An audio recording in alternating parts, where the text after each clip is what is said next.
जिला अनुगुल थाना ढेंकानाल हंतसंतरे जीवन काटुछंती ग्रामवासी। अनुगुल जिला बरपाड़ ब्लॉक निकटस्थ ग्राम नुआहता पंचायतर रेभिन्यू विलेज दुईटी ग्राम ताहार थाना ढेंकानाल जिला थिबारु ग्रामवासी नाही नथिबा असुविधार सम्मुखीन हेउछंती।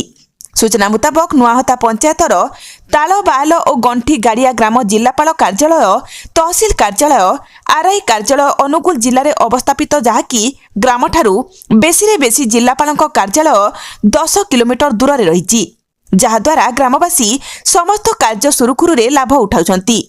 सेहीपरि ग्रामर थाना कंटा बणिया थिबा बेले जदि कोनोसी कारणवशतः थानारे समाधान न हुए ताहार समाधान तथा न्याय पाइबाकू एसपी को कार्यालय जिबाकू हेले प्राय 50 किलोमीटर जिबाकू पड़ुछि।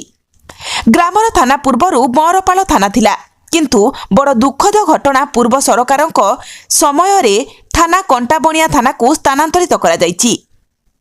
एही थाना को पूर्वपरि बरपाल थाना को आनिबा पई ग्राम रे पल्ली सभा अनुष्ठित कराई प्रशासनिक अधिकारी को जणाइथिले। एहार समाधान न हेबारु पुनर्बार बरपाल ब्लॉक रे चलीथिबा जिलापाल को अभियोग शुणानी शिविर रे अभियोग करिसंती।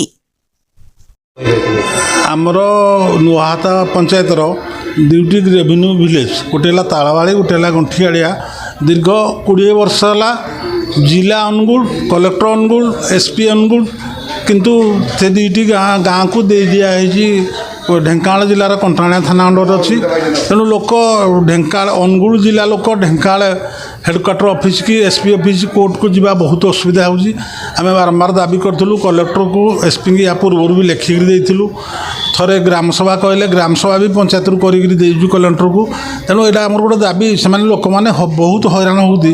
तांकर जीपी एकोटे थानाटा एपट रहा दरकार। दुईटा गाँ कंटाणिया जिला को कई जो ढेंकानाल जिलार कंटाणिया को पड़े जाइए से दुईटा को पुणी ढेंकानाल काटी अनुगुल जिला को बरपाल थाना को आनले ग्रामवासी उपकृत हे।